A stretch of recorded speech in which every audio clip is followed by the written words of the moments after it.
work twice as hard to prove your status? If so, what is the price?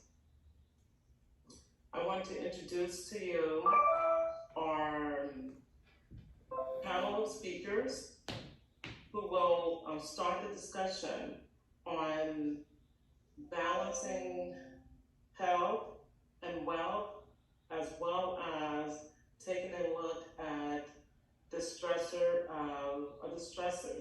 of racism and discrimination. Okay, let me introduce them to you.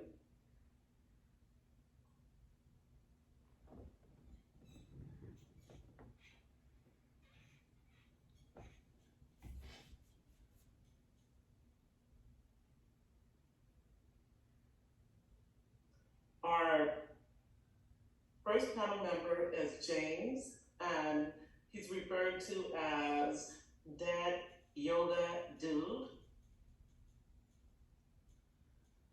James has a master's in counseling and is a registered yoga teacher. As the CEO of Dat Yoga Dude, a health and wellness organization for educators, James helps K-12 educators increase teachers' retention and decrease negative student behavior with yoga. He also recognizes the Lakers as the only basketball team in Los Angeles, and Red Vines as the only real licorice candy.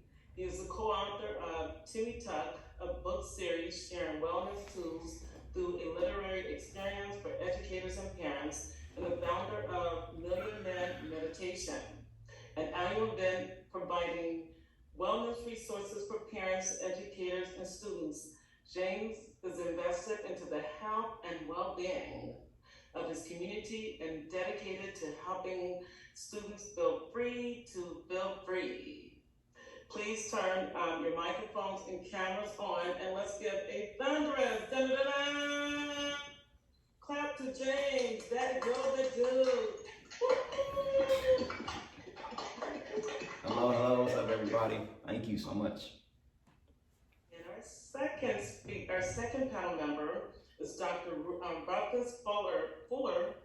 He received his BA in psychology from UCLA and his MA in traditional Chinese medicine, and a PhD and doctorate of acupuncture and oriental medicine from Imperial College, Los Angeles. He is certified massage therapist and a yoga teacher. Dr. Fuller is the academic director of Panacea Holistic Institute, California, and the founder of SOTAS Integrative Medicine, Acupuncture in Long Beach, California. You guys, let's give him a round of applause.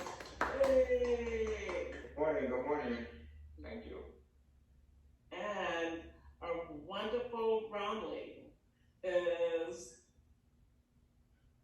she teaches ESL at North Orange County Continuing Education Anaheim campus, and at the ESL Linguistics Department at Long Beach City College.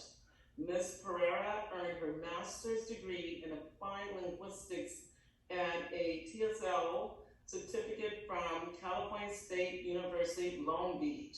She's also done extensive postgraduate work with migrant farm workers at the University of Kentucky, where she received her bachelor's degree at Pennsylvania State University. For the past 20 years, she has specialized in the study of post-colonial language, planning policy, multiculturalism, equity and minority language valorization in the context of civil war in Sri Lanka. Her interest in language and educational policy is the post-colonial context began while teaching at the Refugee Assistant Program at Long Beach City College. She's one of the faculty fellows, and they put on a lot of these types of events for the districts. And at the end, she'll share with you an upcoming event that will be taking place that's related to health and wellness. Okay. So first question, I'm gonna put a question for you guys to respond to, and then we're going to have the panel speak. This is for everyone in the room. Does racism impact one's mental health? You can just say yes or no. Your identity will not be revealed.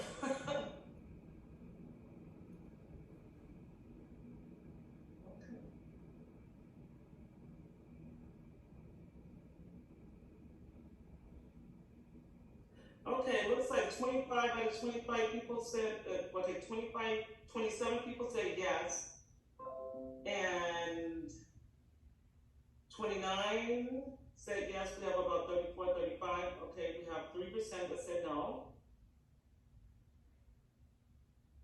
Okay. 97% of you said yes, and 3% said no. So first, let's give the panel member an opportunity to just respond to that survey, or you can respond to just what we just saw with John Henry. Guy working to the point that he eventually dies. How common is that, to work and neglect your health in the process? James? Okay. Hello, everybody. So glad to be here. So, first off, I'm stressed out now because I want to know what happened at the end of the movie, at the end of the video. Yeah, I remember watching that when I was a kid, and it was already just dope and amazing to see a black cartoon at the time and hear Denzel Washington narrating. I know y'all was questioning, is that Denzel? I really wanted to hear him say King Kong ain't got nothing on me, at least once in there.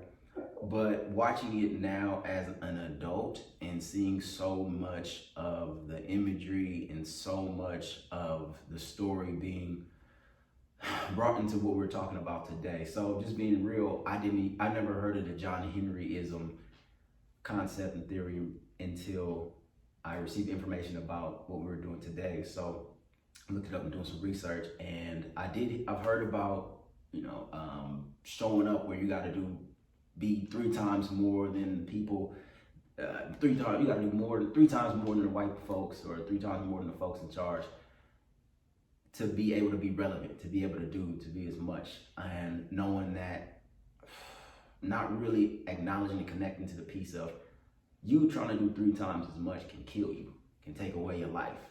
Connecting to the high cholesterol, the diabetes, the lack of mental health within the community. So seeing all the pieces within that John Henry, that short 23-minute video was just huge of how those all came together.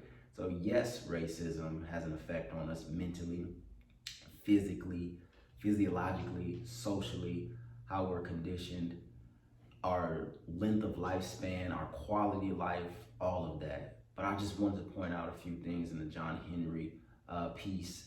First off, his origin story. He came into the world a special being. And him being a special being and having a special purpose, he went on a journey and had to find that. And then that being put into a situation where it was building America. So his purpose was put into a place where it was building America. And he died doing it. And he competed and he lost his life to it. And I think that's just a very valid point for us to understand that we all come in with something special about us. We all have some tools that we built, whether a hammer, a voice, a skill, or whatever. And really being able to acknowledge that and not have to put it in the system, not have to put it into the education system, any institution, everything like that, to still be valuable. And it also displays the point of us remembering our own origin stories, us acknowledging where we came from, how we were brought into this world, our ancestors. All that plays into a part of our mental health. Us knowing who we are, who we came from, us knowing what we are purposed to do within this world, and us knowing that it doesn't have to be validated by the greater system, by the machines and everything like that. John Henry would have been good if he never competed. He would have been good singing and swinging his hammer and doing his thing, but he felt like he needed to compete, and that led to his death. And a lot of us are still in that same place where we feel like we need to compete within the job market, within the education system, within all the other systems that are out there, and constantly not validating us just purely as human beings. So I know we're gonna get more into that. I just want to start out with that. Thank you. Stressful experiences such as mistreatment and discrimination experienced in the healthcare setting may negatively impact health-seeking behavior and increase mistrust towards healthcare providers. How do we advocate for ourselves and our loved ones when this does happen? Stressful experiences such as mistreatment and discrimination experienced in the healthcare settings may negatively impact health-seeking behaviors and increase mistrust towards healthcare providers. How do we advocate for ourselves and our loved ones? James? So I go to the doctor pretty regularly. I like to make sure I'm all good, I'm not falling apart. And I went to the doctor to get my blood work done and everything. And the doctor, you know, they try to be cool and relaxed, like, yeah, you know, you have low iron, so you're gonna need to take some iron pills, or you gotta eat some beets, you gotta do something, you have low iron. I'm like, oh, what does that mean? I don't know what's going on, I'm cold, what's up with my iron? And I went to go see another specialist that they sent me to, and they were like, all right, your iron is good for an African American. Your iron is probably lower compared to the standard, which is Caucasians, white Americans. You're good, but you're just not at the standard of it. And so that really shocked me of like, because I'm not at the standard of, I'm not Caucasian, that automatically implies that something is wrong with me, that my iron is not where Caucasians are. And it's like, we're different humans, we're built differently, but the standard is white, the standard is this. And that's a standard that I can never live up to in any institution, whether health, education, whatever. It just, and I don't have to work hard to live up to something that's different. When I have a different view, I have a different experience. But when I have to work towards that as the standard, my value, my experience, me as a human being gets removed. And that question that I just answered right now, I had to think about it for a second about, have I ever felt like I had to work hard and then did I feel like I was not rewarded for it? Yes, but the main person that did that was myself. Me feeling like, oh, I gotta do this, I gotta be on this. I felt like I wasn't enough after my master's degree. Oh man, now I gotta hurry up and get this one, I gotta get that one. I felt like I wasn't enough playing sports, I wasn't enough speaking, doing this and doing that. I gotta get the next thing. Not even allowing myself to celebrate, not even allowing myself to feel good, to feel happy about the accomplishments that I did do, because there's another spike to slam. The machine is right behind me, it's on me, I gotta keep it moving. That makes me distrust not only the institutions, and especially the institution of racism, but it makes me distrust myself. And that's when the real implications, that's when the real problems happen. When you don't trust yourself, when you feel like there's nothing that you can do that can make you feel good about what you're doing, that's when we get into that depression, the anxiety, the stressors, because you constantly got the machine on your back. You constantly is competing against yourself. And it was interesting to me in the machine, in the video, that they had a black man, and he had these two black men competing against each other to build the country for somebody else. And the black man that died, he didn't have the opportunity to move on his legacy. There was nobody that's going to benefit, not his past, not his future. It was just dead. It stopped there with him. And after the black man who had the machine, after he sold his machine, made his money, who knows what he was going to do? Who was going to benefit from that? So being able to acknowledge that we have value within all the systems, we have value within ourselves, and remember to understand that value. And just really quickly, as I watched that video, so many emotions came up for me. A lot of anger, a lot of frustration, a lot of like, wait, hold up, you just ruined my childhood. Turn this off, turn this off. So being able to have some ways to deal with that. I know we're going to get into that later, so I just thank you. The next one is, there was a study which I believe was sent to all of our panel speaker. It was done on toxic stress and burnout. John Heroism, we found that to be, in this particular study, they found found that to be common in STEM majors as well as the workforce, science, math, and engineering. Please speak on the increased patterns of the imposter syndrome, not feeling that you are enough, and social anxiety. Why is this so, and what are some healthy coping strategies? So some of the toxic burnout, and how can, what is it? What does it look like? And then what are some healthy coping strategies? James? Okay, I just know we was gonna switch up the order. So, Okay. toxic stress and burnout, it looks like for me struggling to get up out of the bed to go do a job that I thought I loved, but then it became a job. It became getting my grind on. I'm a marriage and family therapist. I have my degree in therapy. I am a servant. I love connecting, helping people, serving people. But then when it became a system of you gotta get your paperwork in, you gotta diagnose, you gotta be this, that, and the third to everybody else, and not have any space for myself, it became a struggle for me mentally.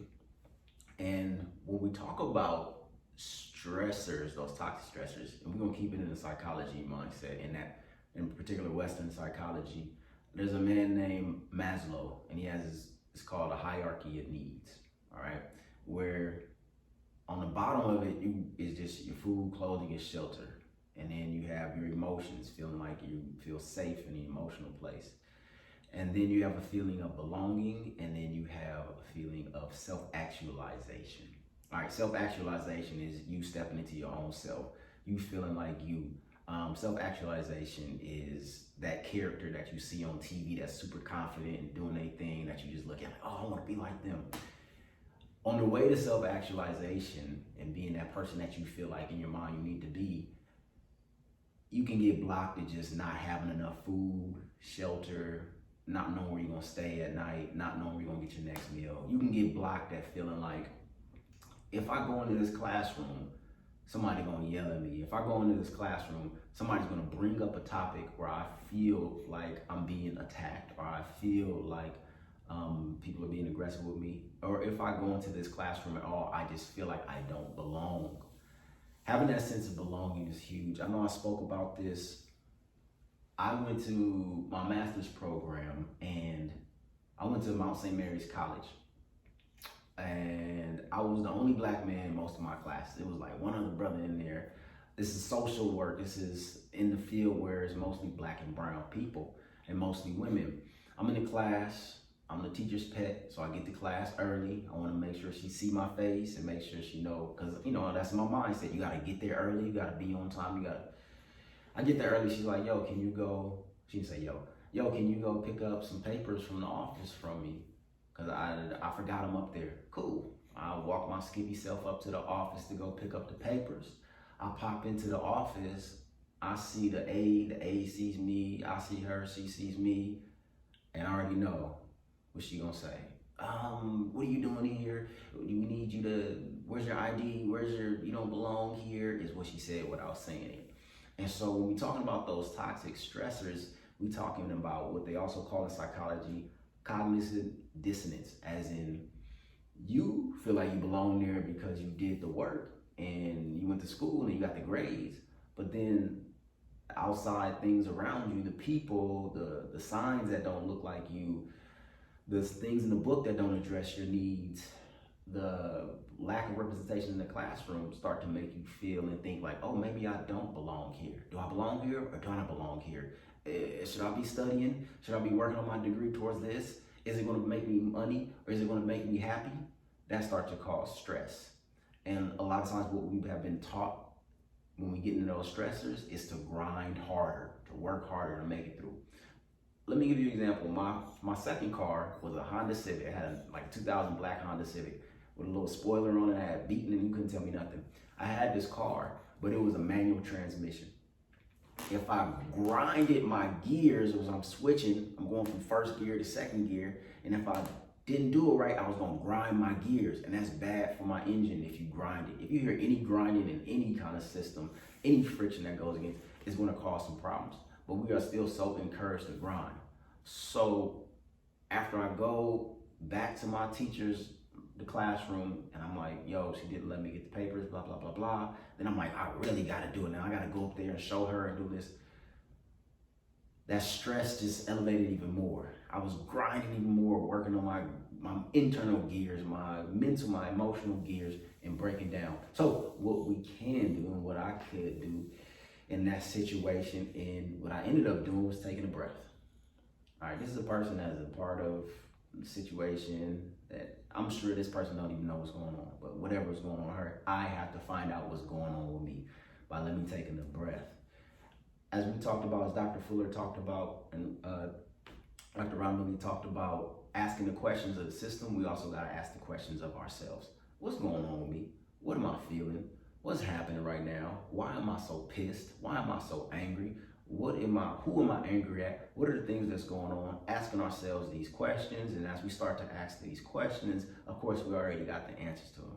All right, maybe let me take a break. Let me relax. What do I want? A lot of times we are told what we want. Of course, we want to get a job. You want to succeed. You want to be the best person representing your community. You want. Ask yourself what you want.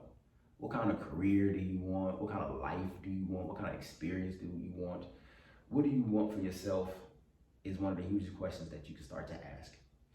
Taking a breath, starting that question and that answer is a part of the process of what you can do to cope with all the stresses that is coming. And I'm gonna tell you a secret, y'all. After school, it don't just stop. After you graduate and you get your degree, they don't also hand you a hey, no more racism card. It's still coming. The system still has other structures that you're gonna see that attack you on a daily basis. But if you wake up in the morning and ask yourself, what do I want? If you wake up in the morning and take a breath and check in with you and yourself, if you on a daily basis, on an hourly, minute, quarterly basis, what do I want from this situation?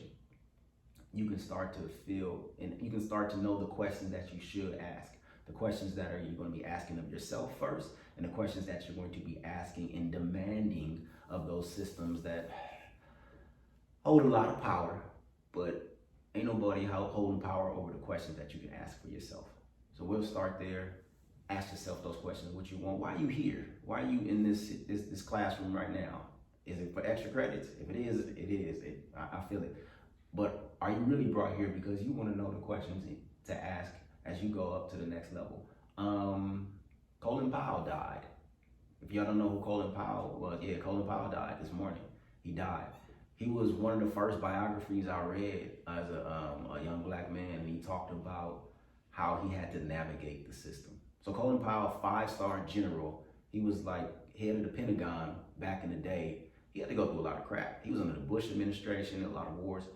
He was in the system. He was in the system, all the way in the system, and at the top of the system.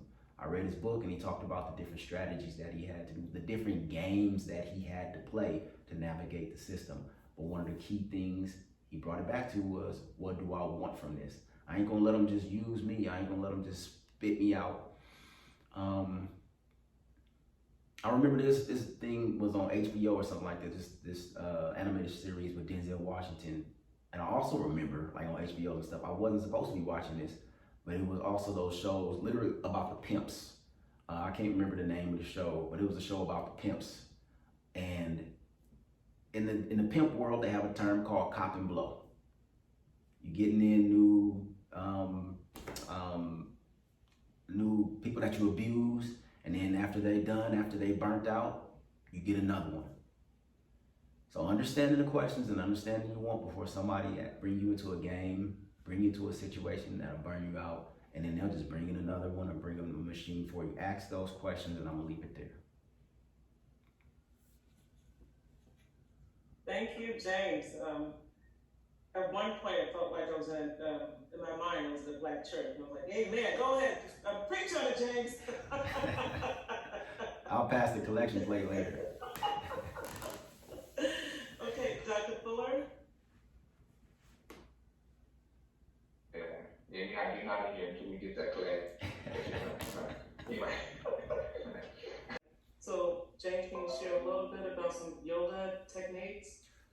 yoga is a word that means unite, to bring together the mind and the body. And when we hear about the grind, when we hear about you gotta work, it's separating you from your body.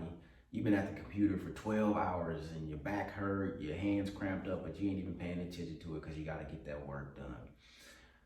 When we breathe, when we move, when we consciously sit in our bodies, we become aware of how beautiful and amazing this machine is. As Dr. Fuller said, when you really connect with your body, those muffins, the candy, all that kind of stuff, it rumble up your stomach, it don't make you feel good. So we're gonna sit up nice and tall. Let me see if I can give you a full view. Damn. Okay. Let me pause for a second. Everybody, please come on. Please show up on your cameras. Please, and everyone to share, please. Let's see your cameras. Good, Chris. Good, Michael. I need to see your face. David, Miles, Boston, Maisha, Nyla, Talia. Okay, good. Let's see some more faces. More faces. Excellent. Beautiful, beautiful, beautiful. Deja, Talia, Miles, Nyla. Need to see your faces. Parks, I need to see your face. Let's see. Awesome. Do me a favor, students, drop a 1 in the chat if you have ever done yoga before. Drop a 1 in the chat. Let me see. Y'all rock with me. All right. For those of you who have, we got a couple of folks did some yoga. For those of you who have done it before, or those of you who have not done it before, we're going to make it real easy for you. It is about moving and breathing. All right. We just had a great breathing demonstration from Dr. Fuller. So we're going to take that breath and we're going to move with it. Why is it important to move? If you don't move, you're not getting the circulation in your body. Imagine if nobody came by and picked up all the trash in the trash cans in the street. It would stay there, it would stink, it would cause disease, it would cause sickness, be rats and all that stuff. If you don't move, you don't get the trash out of your body. All the honey buns and hot pockets and stuff that we put in our body, the toxins out in the air, we got to get it out. I like to start out by, you can either stand up. If you cannot stand up, you can have a seat, but I'll please implore you all to stand on up. There we go. If you stand on up. If you got pajamas on or something like that on the camera, it's all right. Just turn the camera to the wall or something like that. All right. So first thing I'm gonna do is stand in my mountain pose. I want to put a name on it, so whenever you can come back to it. You see the mountains. I grew up out here in Corona. We surrounded by mountains. Everybody put a 1 in the chat if you know about Corona and how cool we are there. Yeah. All right. Mountain pose. First one. My feet is firm. My legs are relaxed. I got a slight bend in my knees. My shoulders are relaxed. I'm going to take these heavy shoulders that's been bent over the computer all day, and I'm just going to roll them out. So I'm going to inhale through my nose. Breathe in. Squeeze at the top. Squeeze, squeeze, squeeze. And then exhale. Roll my shoulders back and down. Good. Now you see I squeeze, my shoulders come up. My hair is actually a wig. I'm gonna take it off when I get off the camera. And then I'm gonna roll my shoulders back and down. 4C is silky. Inhale, slowly roll my shoulders up. And then exhale, roll back and down. Whew, you already feel the blood rushing into the shoulders, helping me to circulate. And then I'm gonna bring my left ear over towards my left shoulder. Man. Getting the ricketies and the cricketies out of my shoulder. Nice. I want you to breathe into your belly. Feel that belly breathing in with a deep breath in through the nose and then exhaling out of the nose. All right. Then I'm going to inhale slowly, bring the head up and drop the right ear over to the right shoulder. Oh, things are popping and cracking. I'm relaxing. I'm releasing.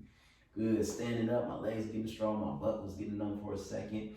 And then I want you to bring your hands up in front of you, bring your head back to center. We're just gonna open and close the hands, getting circulation. We don't want arthritis, carpal tunnel syndrome, all those different hand issues. We wanna try to prevent those. Relax the arms, relax the shoulders. Good. And I just want you to take your right hand, put it over your heart. I pledge no. I just want you to really for a second check in with your heart rate. Did it go up? Did you notice your breathing going up just by moving? And then I just want you to be attuned to the fact that you are a human being. You are not a machine. You are not a computer. You are not designed to work 24 hours a day. You have the purpose of whatever your purpose is, and whenever you need to check in back with it, check in back with your heart. As corny and as Care Bear and Blue's Clues, does that sound? Sometimes you really do just gotta check in with your own heartbeat. Like, yo, I'm a human being. I'm here just like all the other human beings. I have rights to all the other stuff we have, including rest, including relaxation, including love for myself and love for my community, and love just for the sake of love. So sometimes check in with your heartbeat, and the people in your community, they got a heartbeat too. And take that deep breath in, breathe in, and breathe out. Let's take 2 more of those. Deep inhale through the nose, and breathe out. Breathe in, and breathe out. And as always, feel free to feel free. And namaste. I'm gonna turn it over to Dr. Fuller. Appreciate y'all.